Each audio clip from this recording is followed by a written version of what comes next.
우리 교회 샬롬 청년부를 담당하고 있는 김규성 강도사님이라고 있는데 저와 친척지간입니다.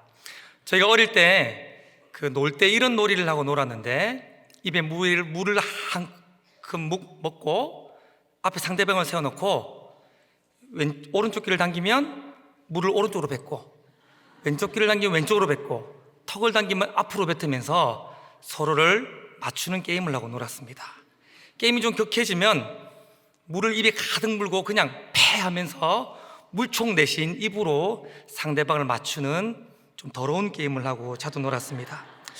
그날도 아주 게임이 격해졌어요. 물을 제가 많이 맞았습니다. 열받았어요. 수도가로 물을 먹으러 뛰어가려고 하는데 때마침 제 옆에 누군가가 페트병에다가 노란 보리차를 담아둔 것입니다. 잘 됐다 싶어서 보리차다 이래가지고 뛰어가서 보리차를 들고 뚜껑을 까서 입에 벌컥 삼키기 시작했습니다. 그 순간 저희 친척들이 소스라치기 시작하면서 마치 귀신을 본 듯 깜짝 놀라면서 도망가기 시작했습니다. 저한테 쫀 거죠. 잘 됐다 싶어가지고 그걸 뻘뻘뻘 마시면서 뛰어갔는데 갑자기 우리 김규성 강도사님이 이런 소리를 치시는 겁니다. 그거 보리차 아니야. 제가 뭐라고 이랬어요. 당시에 김규성 강도사님 집이 부자였는데 2층짜리 집에 살았는데 1층에 중층이 있었는데 그 방은 화장실이 없었는데 그 방에 김규성 강도사님이 사셨습니다. 그리고 밤마다 볼일 있으시면 피트병에 볼일을 보시고 그걸 버리지 않고, 왜 이렇게 좋아하세요? 아직 이야기도 안 했는데 그걸 피트병에 넣어서 버리지 않고 화단에 천년비료로 썼던 거예요. 빨리 버렸어야죠. 그걸 세워둔 거예요. 그래서 그걸 제가 까서 마신 거예요.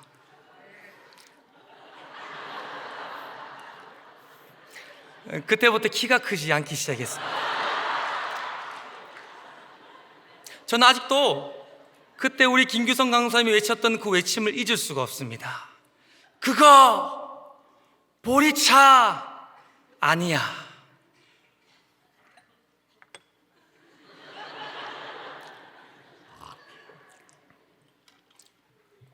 우리가 언젠간 개인적인 삶의 종말을 통해든 우주적인 종말을 통해든 우리가 언젠간 하나님 앞에 설 날이 있을 거예요.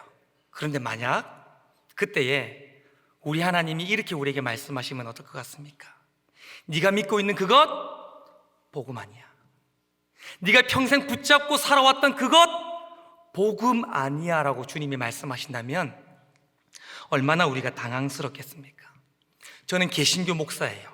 저는 특별히 장로교 목사로서 우리 개혁교회가 믿고 있는 이 신칭의 교리에 대해서 완전히 전적으로 동의하고 있습니다. 특별히 믿음으로 이루어지고 믿음으로 구원에 이른다라고 하는 이 이신칭의 교리에 대해서 그 탁월함을 저는 찬양하고 그 탁월함을 저는 노래하는 목사가 분명합니다. 딱 생긴 것도 그렇게 생겼잖아요. 그런데 저는 여러분, 믿음으로 구원에 이른다라고 하는 이 신칭의 교리가 복음의 전부라고는 생각하지 않아요.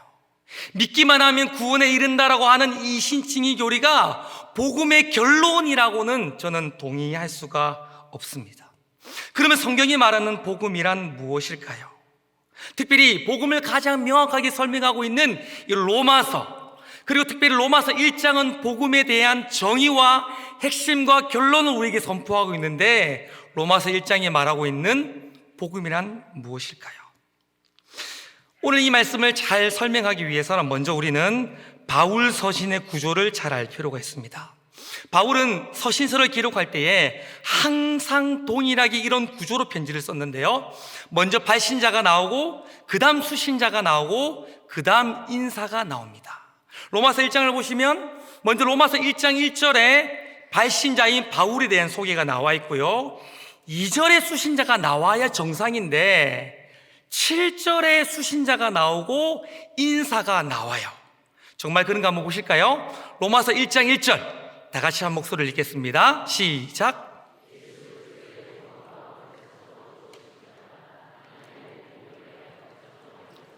바울이 뭐라고 자기 자신을 소개하고 있습니까?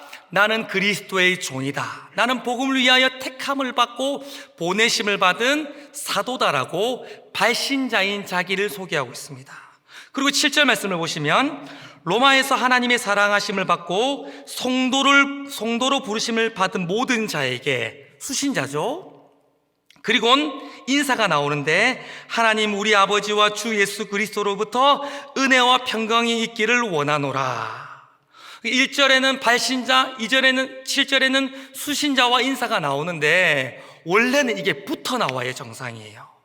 근데 바울은 의도적으로 로마서 1장에서 바울이 원래 쓰는 편지 형식을 파괴하고 자신이 주로 항상 독일에 있었던 편지 형식을 파괴한 채 2절부터 6절까지를 끼워 놓았어요. 의도적으로 바울은 2절부터 6절의 내용을 삽입해 놓았어요. 그러면 2절부터 6절의 내용은 무엇일까요? 바로 복음에 대한 정의, 복음에 대한 핵심, 복음에 대한 결론이 농도짓게 들어있습니다. 우리 1장 2절 말씀을 통하여서 복음이 무엇인지 한번 살펴보겠습니다. 1장 2절입니다. 시작. 이 복음은 하나님이 선지자를 통하여 그의 아들에 관하여 성경에 미리 약속하신 것이라. 바울이 말하는 복음은요, 바울이 처음 이야기하는 것이 아니라 이미 구약 선지자를 통하여 약속되고 예언되고 선포되었답니다. 그러면 구약 선지자들은 복음이 무엇이다라고 외치고 선포했습니까? 가장 대표적인 성경 구절 하나만 보겠는데 이사야 52장 10절입니다. 아주 중요한 구절인데 같이 읽어보도록 하겠습니다. 시작. 좋은 소식을 전하며 평화를 공포하며 복된 좋은 소식을 가져오며 구원을 공포하며 시온을 향하여 이르기를 내 하나님이 통치하신다는 자의 산을 넘는 발이 어찌 그리 아름다운가.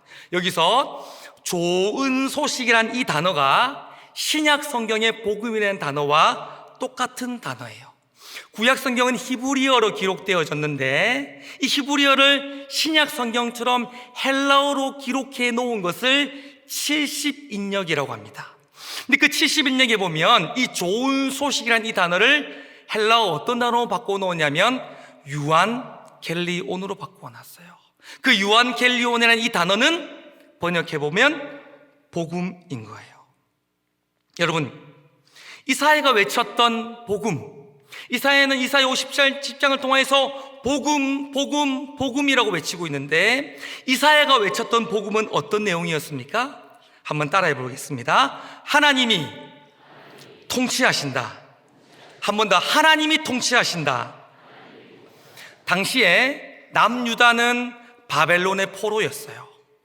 그러니까 이사야가 외쳤던 복음은 무엇이냐면 바벨론의 통치로부터 해방되어져서 하나님이 우리를 왕으로 통치하시는 것, 그것이 복음이다라고 이사야가 외쳤던 것입니다.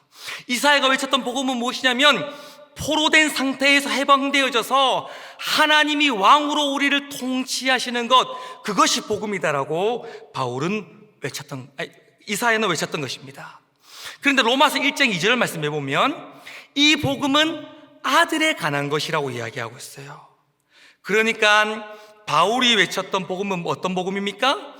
포로된 상태에서 해방되어져서 하나님이 아니라 예수가 우리를 통치하신다. 다시 한번요. 포로된 상태에서 해방되어져서 예수가 우리의 왕이 되셔서 우리를 통치하신다. 이게 바로 바울이 외쳤던 복음인 것입니다. 이런 복음에 대한 정의는요, 복음서에서 더 선명하게 드러나고 있는 것들을 보게 되었습니다. 여러분, 신약 성경 가운데에 복음이란 단어를 가장 먼저 기록한 사람이 누굽니까? 네, 참고로 저는 아닙니다. 누구죠? 마가예요. 신약 성경 가운데 가장 먼저 기록된 성경이 마가복음인데 그 마가복음의 시작은 복음으로 시작되어져 있습니다. 우리 마가복음 1장 1절 말씀을 한번 읽어보겠습니다. 시작.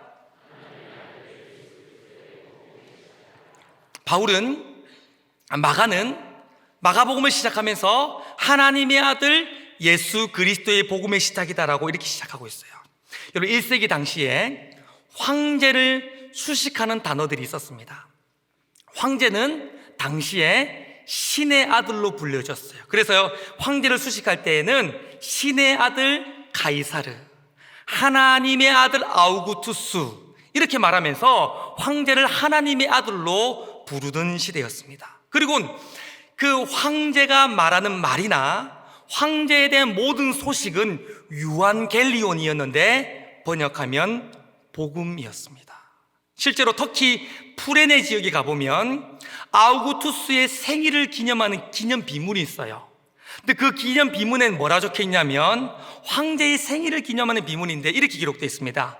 세상을 위한 복음의 시작이라. 당시 세상을 다스리고 통치하던 황제는 다 하나님의 아들이었고, 또한 황제에 대한 소식이나 그 말은 다 복음이다라고 불리웠던 시대였어요. 그런 시대 가운데에 마가가 이렇게 외치는 거예요. 우리 마가복음 1장 1절을 한 번 더 읽어보실까요? 시작. 하나님의 아들 예수 그리스도의 복음의 시작이라. 자막을 한 번 더 보시면요, 하나님의 아들 예수 그리스도의 복음의 시작이라. 예수 그리스도라는 자리에 황제라는 단어를 쓰면 아무런 문제가 없어요. 당시에 저 자리 안에 황제라는 단어를 다 쓰고 있었어요. 근데 마가는 의도적으로 황제라는 자리에 예수 그리스도를 집어넣고 있습니다. 마가가 외쳤던 복음은 무엇입니까? 황제가 세상을 통치하고 다스릴 그때에 예수가 우리의 왕으로 우리를 통치하신 것이 복음이다라고 마가는 외친 줄 믿습니다. 최초로 복음을 기록했던 마가도, 복음을 가장 선명하고 탁월하게 기록하고 있는 로마서에서 바울도 동일하게 복음을 설명하고 있는데, 예수가 왕으로 우리를 통치하시는 것이 복음이다, 예수가 왕으로 우리를 통치하고 다스리는 것이 복음이다라고 외친 줄 믿습니다. 이게 복음이에요. 그러면서 로마서 1장 2절에서는 바울이 복음에 대한 정의를 하고 나서 로마서 1장 3절 4절에서는 그 구체적으로 복음을 더 설명하고 있어요. 우리 3절 말씀을 한번 읽어보겠습니다. 로마서 1장 3절입니다. 시작.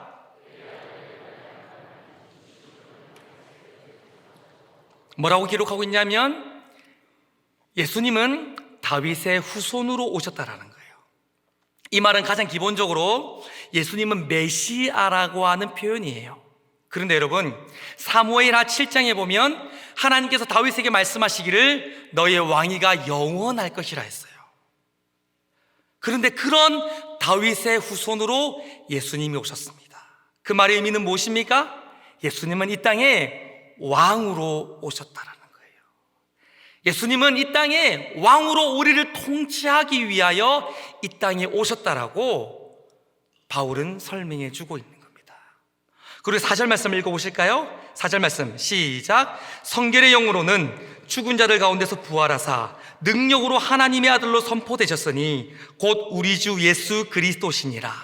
자, 오늘 설교 중에 가장 지루하고 어렵고 재미없는 본문인데요, 잘 들으셔야 됩니다.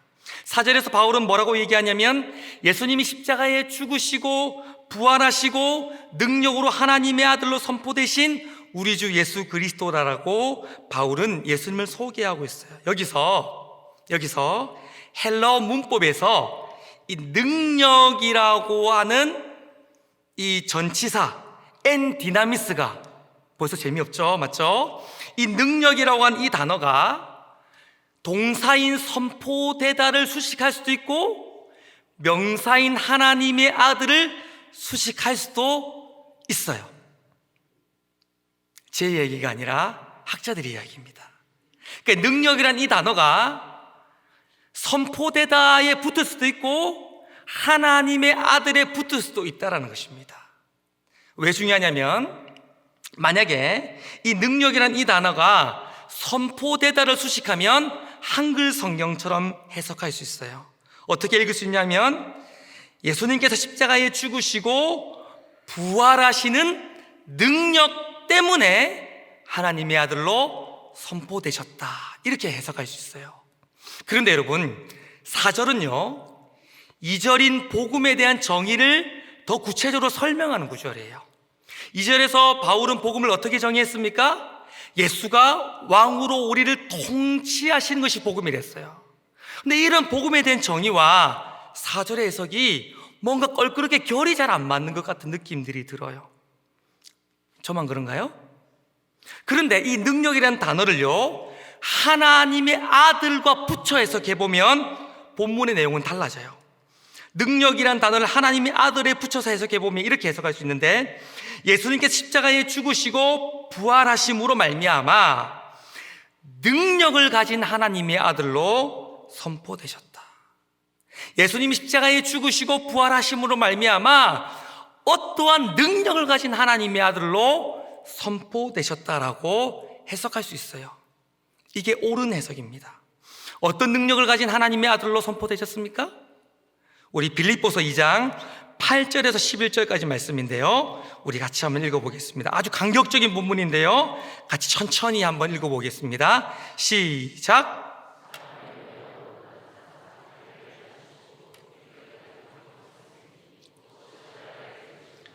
이러므로 하나님이 그를 지극히 높여 모든 이름 위에 뛰어난 이름을 주사 하늘에 있는 자들과 땅에 있는 자들과 땅 아래 있는 자들로 모든 무릎을 예수의 이름에 꿇게 하시고 모든 입으로 예수 그리스도를 주라 시인하여 하나님 아버지께 영광을 돌리게 하셨느니라. 어떤 능력입니까? 예수님이 어떤 능력을 가지신 분이십니까? 만물의 주요 만왕의 왕으로 온 우주 만물을 통치하시는 능력을 가진 하나님의 아들인 줄 믿습니다.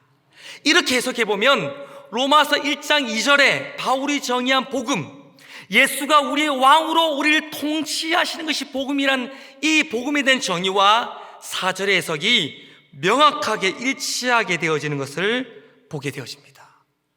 복음이 뭐죠? 바울이 로마서 1장을 통해서 끊임없이 외치는 복음이 무엇입니까? 예수가 우리의 왕이고 주로서 우리를 통치하시는 것이 복음인 줄 믿습니다. 많은 사람들은 또 오랜 시간 동안 우리 교회에서는 이 바울이 외쳤던 복음을 십자가 구속의 복음으로 해석하고 받아들이고 했습니다. 물론 십자가 구속의 복음이 복음의 아주 핵심적인 요소이기는 하지만 그것이 복음의 전부이거나 복음의 결론은 아닙니다. 오히려 바울이 외치고 믿고 전파했던 복음은요, 예수가 우리의 주시다, 예수가 우리의 왕이시다, 그래서 그 예수는 지금도 살아계셔서 우리를 통치하고 있다라고 하는 주대심의 복음, 왕대심의 복음이라고 보는 것이 옳은 거예요. 예수님이 십자가에 죽으시고 부활하셔서 우리를 구원하셨어요. 왜 구원하셨습니까? 예수님이 십자가에 죽으시고 부활하셔서 우리를 구원하셨습니다. 무엇을 위해 그거 하셨습니까? 우리의 주가 되셔서, 우리의 왕이 되셔서 우리를 지금도 통치하시고 다스리기 위하여, 지금도 우리의 삶의 왕으로 주로 우리를 통치하기 위하여 그 일을 행하신 줄 믿습니다. 이것이 바울이 외쳤던 복음인 거예요. 그래서 1장 4절 끝에 보시면 곧 우리 주 예수 그리스도라고 이야기되어 있어요. 한글 성경에 그렇게 기록되어 있어요. 강조점이 어디 있냐면 곧 우리 주 예수 그리스도시니라. 그러니까 십자가 구속의 복음에 강조점이 있어요. 그러나 헬라어 원문에 이렇게 기록되어졌는데 예수 그리스도 우리의 주라고 기록되어 있습니다. 뭐라고 기록되어 있다고요? 예수 그리스도 우리의 주. 바울이 강조하고 당점을 찍고 있는 게 뭡니까? 예수 그리스도 우리의 주. 예수가 우리의 주라는데 당점이 있는 거예요. 목사님, 그 말이 그 말 아닙니까? 그럴 수도 있지만 복음을 어떻게 정의하는가에 따라서 우리의 삶은 많이 달라지게 됩니다. 만약 복음을 십자가 구속의 복음으로 받아들인다면 당점은, 결론은 믿는 데 있어요. 예수님 십자가에서 우리의 모든 죄를 다 도말하셨기 때문에 그 예수를 믿으면 천국 간다라고 우리가 복음을 받아들일 수 있게 되어지게 돼요. 물론 그래요. 물론 그것이 사실이에요. 그러나 복음을 그렇게 받아들이면 이상한 말이 돌기 시작하는데, 복음을 그렇게 받아들이면 교회 안에 이런 말들이 돌기 시작하는데, 이런 말이 돌기 시작합니다. 믿기만 하면 돼. 믿으면 천국 가. 믿으면 끝이야. 됐어. 성경에도 없고 다른 세상 열방의 기독교에도 없는 이상한 말이 한국 교회는 돌기 시작했는데, 믿기만 하면 돼. 십자가에서 다 이루셨어. 믿으면 끝이야. 됐어. 딴 거 필요 없어. 믿기만 하면 돼. 이런 말들이 돌기 시작하는 거예요. 여러분, 오늘날 우리나라 사람들 중에 3분의 2의 국민들이 기독교를 신뢰하지 않는답니다. 사람들은 오늘날 우리 기독교를 향하여 개독교라고 조롱하고 있어요. 왜 그렇습니까? 우리가 예수를 믿기 때문에 그 사람들이 우리를 조롱하는 것이 아니에요. 우리가 예수를 믿지만 우리가 믿는 그 예수님의 통치에 순종하는 삶을 살지 않기 때문에, 믿는다고 말은 하지만 우리의 주인 되신 그분께 순종하고 통치를 받는 삶을 살고 있지 않기 때문에 세상은 우리를 조롱하는 거예요. 성경이 이렇게 두꺼운 성경 가운데에 적게는 70%, 많게는 80%의 내용이 예수 믿어 천국 가라는 이야기를 하는 것이 아니라요, 예수를 믿기 때문에 그분의 통치를 받는 삶에 대해서, 예수의 주되심의 통치를 받는 삶에 대해서 성경의 대부분의 이야기가 그 이야기로 기록되어 있는데, 우리는 성경을 덮어놓고 끊임없이 믿기만 하면 돼, 믿으면 끝이야, 주님이 다 이루셨어 라고 말하면서 성경을 덮어놓고 믿는 이상한 기독교가 우리 안에 생기고 있는 거예요. 그래서 이런 일들이 왕왕 일어나게 되죠. 그리고 실제로 있었던 일인데요, 몇 년 전에 어떠한 사람이 은행가에서 거금을 횡령했어요. 엄청난 금액을 횡령했는데 조사를 통해서 그 사람이 횡령한 금액과 출처를 다 밝혀냈어요. 그런데 딱 유독 그 사람이 횡령한 금액 중에 10%가 어디에 쓰여졌는지 찾지를 못하는 거예요. 그 사람이 횡령한 거금 중에, 사기친 금액 중에 딱 10분의 1의 금액이 어디에 쓰였는지 알 수가 없는 거예요. 조사하고 조사해봤더니 어디에 썼습니까? 그 사람이 다니고 있는 그 교회에, 그 사람이 중직으로 봉사하고 있었던 그 교회 재정부 통장 안에서 발견되었습니다. 오늘날 우리 안에 어떤 일들이 일어나고 있습니까? 믿으면 끝이야, 믿으면 다 끝났어, 믿기만 하면 되라고 말하는 왜곡된 이신칭의 교리가 오늘날 한국교회를, 우리를 병들게 하고 있는 거예요. 그러나 만약 이 복음을요, 십자가 구속의 복음이 물론 맞지만 그것을 결론으로 받아들이지 않고 주되심의 복음으로 이 복음을 받아들이면 어떤 일들이 일어나기 시작합니까? 예수님이 날 위해 십자가에 죽으시고 부활하셔서 나를 구원하셨는데, 그래서 그분이 나의 주가 되셔서 나를 통치하시는 것이 복음이라면 절대로 믿는다라고 고백하는 것으로 끝날 수 없습니다. 믿기 때문에 주인 되신 그분의 통치가 내 삶에 이루어지도록, 내가 정말 그분을 믿기 때문에 그분의 통치에 순종하는 삶을 살아가도록 하는 것이 복음의 핵심이고 복음의 결론일 수밖에 없는 거예요. 그래서 여러분, 재미있게도 성경의 많은 인물들을 보면 복음을 받아들인 그들은 결코 복음을 받아들였다라고 고백하는 것으로 끝나지 않았습니다.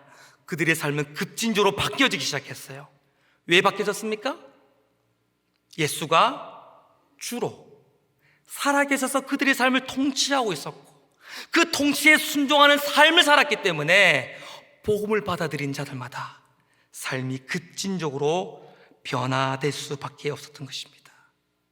사랑하는 성도 여러분, 이것이 복음인 줄 믿습니다. 예수가 우리의 주가 되셔서 믿는다고 고백하는 것으로 끝나지 않고 실제로 주가 되셔서 살아계셔서 우리를 통치하시는 것, 이것이 복음인 줄 믿습니다. 그런데 이런 복음에는 사람을 구원하는 능력이 있어요. 그래서 바울은 이 복음을 자랑스러워했던 것입니다. 우리 로마서 1장 16절 말씀을 읽어보실까요? 시작. 내가 복음을 부끄러워하지 아니하노니 능력이 됨이라. 먼저는 유대인에게요 그리고 헬라인에게로다. 여러분, 구원이란 무엇일까요? 복음을 통해서 구원이 주어지기 때문에 복음에 대한 정의와 구원에 대한 정의는 결을 같이 할 수밖에 없어요. 복음이 뭐라고 했습니까? 예수가 우리의 주로 왕으로 우리를 통치하시는 것이 복음이에요. 근데 복음을 받아들이기 전, 구원받기 전 우리를 통치하고 다스리는 누군가가 있었다라고 하는 전제가 복음의 정의 안에 있는 거예요. 여러분, 우리가 복음을 받아들이기 전, 구원받기 전 누가 우리를 통치하고 있었습니까? 우리 요한복음 8장 44절 말씀을 보시면, 너희는 너희 아비 마귀에게서 났으니 너희 아비의 욕심대로 너희도 행하고자 하느니라. 원래 우리의 주인이, 원래 우리의 통치자가 누구였습니까? 마귀였어요.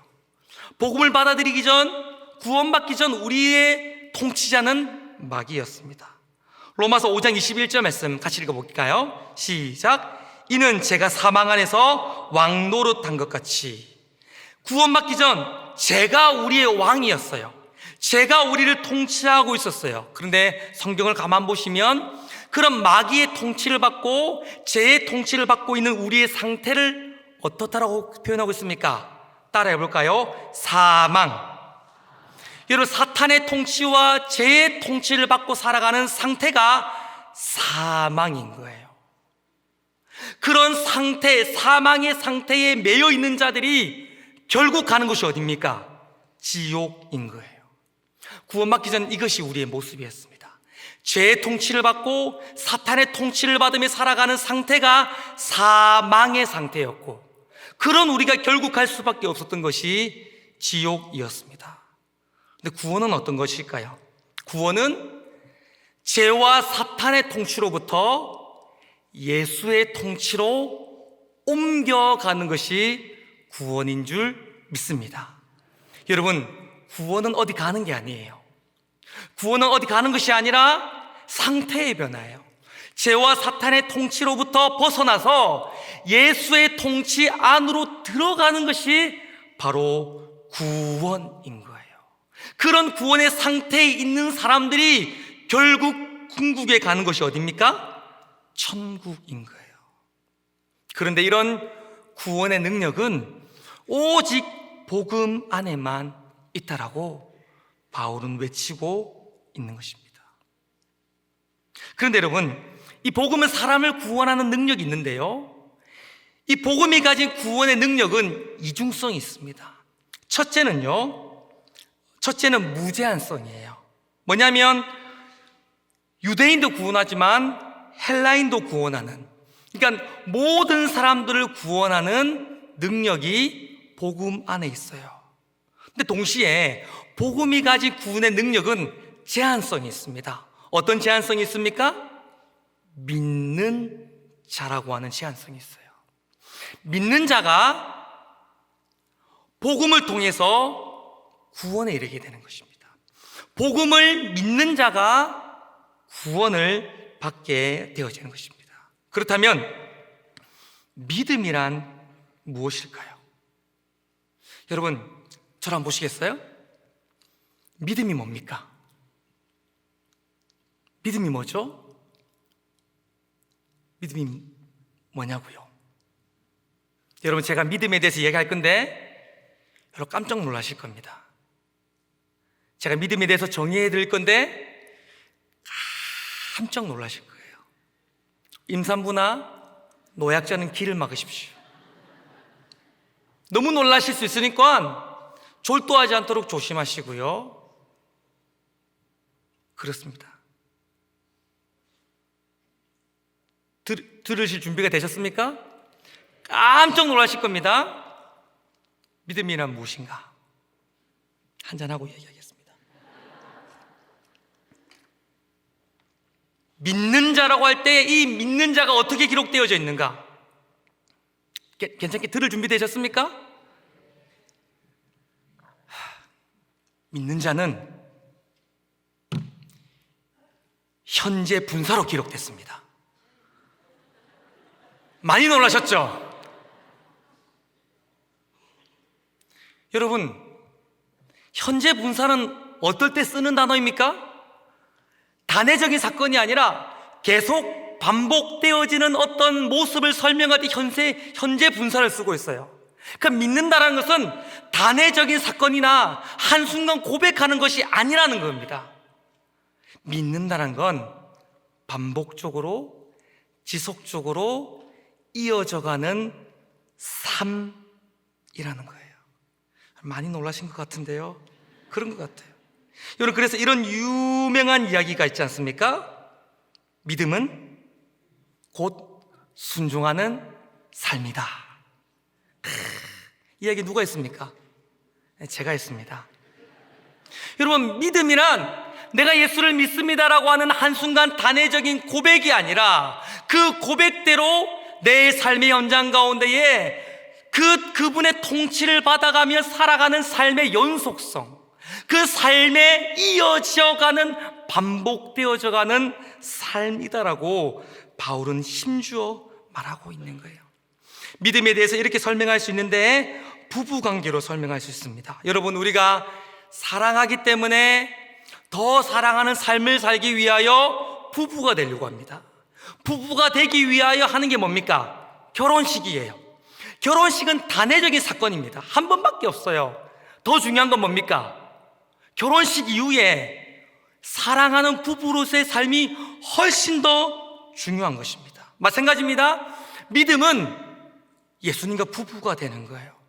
믿음은 한순간 우리가 고백하는 것으로 단회적으로 고백하는 것도 중요하지만 그것보다 훨씬 더 중요한 건 무엇입니까? 그 고백대로, 믿는다라고 고백한 대로 내 삶의 현장 가운데 살아가는 것, 그것이 바로 진짜라는 것입니다.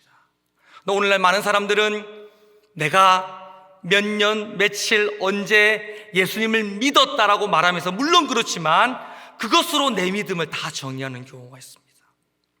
예를 들어 한번 설명해 보면요, 오늘 우리 사회를 보신 이대범 목사님을 예를 들어 설명해 보겠습니다.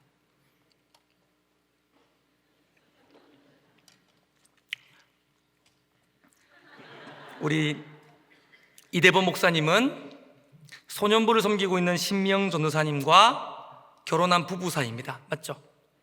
아니면 아니라고 이렇게 좀 얘기해 주시기를 바랍니다. 그래서 둘이 너무 사랑해가지고 콩깍지가 씌어서 부부로서의 사랑하는 삶을 살기 위하여 결혼식을 올렸습니다. 여기까지 맞죠? 여기까지는 팩트고요. 이제부터는 제가 지어낸 이야기입니다. 절대 저분은 그런 분이 아닙니다. 이제 결혼을 했어요. 사랑해서 결혼식을 올렸습니다. 그런데 세상에 지어낸 이야기입니다. 그런데 이대범 목사님이 사랑해서 결혼한 신미영 전사님을 집에 놔두고, 지어낸 이야기인데, 막 청년들과 밤에 영화를 보러 간다 생각해 보십시다. 밤에 영화를 보고 커피를 마시고, 남자 청년들 말고 여자 청년들하고만 볼링을 치러 가고 당구를 치러 가고 드라이브를 하러 간다 생각해 봅시다. 신미영 전사님 집에 놔두고요. 그뿐 아니라 신미영 전사님을 집에 놔두고 돌아보지도 않은 채 우리 여전도의 집사님들과 등산을 가고 파전을 구워 먹고, 심지어는 우리 권사님들과 함께 다방에 가서 누나 그러면서 막 놀고 있다 생각해 보십시다. 그러면서 이대범 목사님이 말하기를, 나는 우리 아내를 사랑합니다, 나는 우리 아내를 사랑합니다라고 말한다면 그 고백은 진짜일까요? 가짜일까요? 이런 얘기를 이대범 목사님 들어가지고 막 이야기하면서 항변하기를, 나는 미영이랑 나는 결혼한 사이라고, 우리는 결혼했다고, 결혼했기 때문에 나는 사랑한다고, 그러면서 계속해서 청년들 만나고 다니고 하여튼 그런 삶을 산다 치십시다. 그러면 저분의 고백은, 이 목사님의 고백은 진실된 고백일까요? 거짓된 고백일까요? 이런 걸 우리 기독교 윤리학에서는 나쁜 놈이라고 그렇게 이야기를 하고 있습니다. 믿음이란 예수님과 부부가 되는 거예요. 믿음이란 예수님과 부부가 되어지는 거예요. 물론 우리가 예수님을 영접하는 순간은 단회적인 사건일 것입니다. 그러나 그 단회적인 사건이 진실이라면 예수님을 나의 신랑으로 모시고 그분을 사랑하고 그분의 주대심의 통치를 받아가며 살아가는 삶이 있어야 진짜 믿는 삶인 줄 믿습니다. 고백한 것이 진짜라면 내 삶의 현장에 그 고백이 진짜라는 것이 현재 분사로 지속적이고 반복되는 삶으로 드러나야지만 그 고백은 진짜가 되어지는 거예요. 19세기에 당대 최고의 외줄타기 고개사가 있었는데 블론디네라는 사람이었습니다. 이 사람은 1859년 6월 30일 날 긴 로프를 나이아가라 폭포에 설치합니다. 그리고 이 외줄타기로 나이아가라 폭포를 지나가겠다고 세상 사람들에게 신문을 통해 알리죠. 수많은 사람들이 이 블론디네 공연을 보기 위해서 많이 몰려왔어요. 그때 블론디네 이렇게 외쳤습니다. 여러분, 제가 이 외줄타기를 통해 나이아가라 폭포를 지나갈 수 있다고 생각하십니까? 예, 당신은 할 수 있습니다. 사람들이 외쳤습니다. 그때 블론디네 한 번 더 외치는 것입니다. 그렇다면 내가 한 사람을 내 등에 업힌 채 외줄타기로 나이아가라 폭포를 지나갈 수 있다라고 여러분은 믿습니까? 라고 했더니 사람들이 이렇게 얘기했습니다. 예, 믿습니다. 당신은 할 수 있습니다. 우리는 그걸 믿습니다. 라고 외쳤습니다. 그때 블론디니 외쳤습니다. 그러면 내 등에 올라탈 분 손 드십시오. 아무도 손 들지 않았어요. 입술로는 당신은 할 수 있습니다, 믿습니다 라고 말했지만 단 한 사람도 블론디네 등에 업히는 사람은 없었습니다. 그때 한 사람이 외쳤습니다. 나는 당신을 믿습니다. 나는 당신을 믿습니다 라고 한 사람이 뛰어나왔는데 그 사람이 바로 해리 콜코드라고 하는 블론디네 매니저였습니다. 블론디는 콜코드를 등에 업고 나이아가라 폭포를 지나갔던 것이죠. 우리 예수님께서 이렇게 말씀하셨습니다. 나더러 주여 주여 하는 자가 천국에 들어갈 것이 아니라 다만 내 아버지의 뜻대로 행하는 자가, 믿는다고 고백하는 자가 천국에 들어갈 것이 아니라 믿는 대로 고백한 대로 살아가는 삶이 있는 자가 천국에 들어갈 것이다라고 말씀한 줄 믿습니다. 여러분, 사랑해서 결혼했는데 결혼식은 올렸지만 단회적인 결혼식을 했지만 사랑하는 삶이 없다면, 부부로서 사랑하는 삶이 없다면 그 고백은 진실일 수 없듯이, 나는 당신을 믿습니다라고 말했지만 고개사의 등에 아무도 업히지 않았다면 그 고백이 거짓일 수밖에 없듯이, 우리가 예수님을 믿는다라고 고백했지만, 믿는다라고 말하고 있지만 우리의 주 되신 그분의 통치와 다스림을 받는 삶을 살지 않는다면 결코 우리의 고백은 진실일 수 없는 것입니다. 왜냐하면 우리의 믿음은 단순한 슬로건이 아니라 실체가 있고 삶으로 드러나는 리얼리티이기 때문인 것이죠. 오늘 말씀을 좀 정리하고 싶습니다. 복음이 뭐죠? 예수가 우리의 주가 되셔서 우리를 통치하시는 것이 복음이고, 그런 복음을 통해 구원을 받게 되어지는데 사탄의 통치로부터 벗어나 예수가 우리를 통치하시는 상태가 구원이고, 그리고 믿음이란 그 예수의 통치가 고백으로 끝나지 않고 실질적으로 현재 분서로 계속해서 내 삶에 일어나는 그것이 바로 믿음인 줄 믿습니다. 여러분, 그렇게 살아갈 수 있기를 우리 주님의 이름으로 축원합니다. 제가 지어낸 이야기인데요,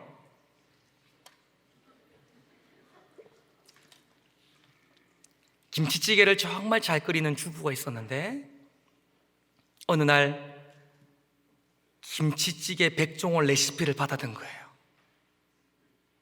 너무 탁월한 레시피인 거예요. 이 레시피를 받아들인 주부의 반응이 세 가지로 드러납니다.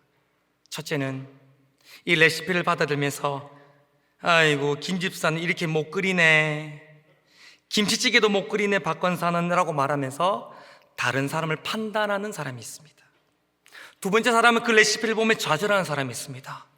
내가 20년 동안 김치찌개를 끓여왔는데 내가 끓인 건 김치국이란 말이냐 이러면서 좌절하는 사람이 있습니다. 세 번째 사람은 그 레시피를 받아든 채 내가 그동안 잘한 것은 무엇이고 또한 내가 앞으로 발전시켜야 될 것은 무엇인지 고민하며 더 나은 김치찌개를 끓이는 사람이 있습니다. 오늘 우리는 복음, 구원, 믿음에 대한 레시피를 받아들였어요. 읽을 동안 첫 번째처럼 김집사 구원 안 받았네, 복음도 모르네 라고 판단하시지 마시고, 두 번째 사람처럼 내가 그동안 믿었던 건 무엇인가 라고 좌절하지 마시고, 세 번째 사람처럼 그동안 하나님이 내게 주신 은혜는 무엇이고 내가 더 보완하고 발전시키고 성숙해야 될 영역은 무엇인지를 고민하며 복음을 알고 구원의 상태 가운데 머물며 참된 믿음의 사람들이 될 수 있기를 우리 주님의 이름으로 축원합니다.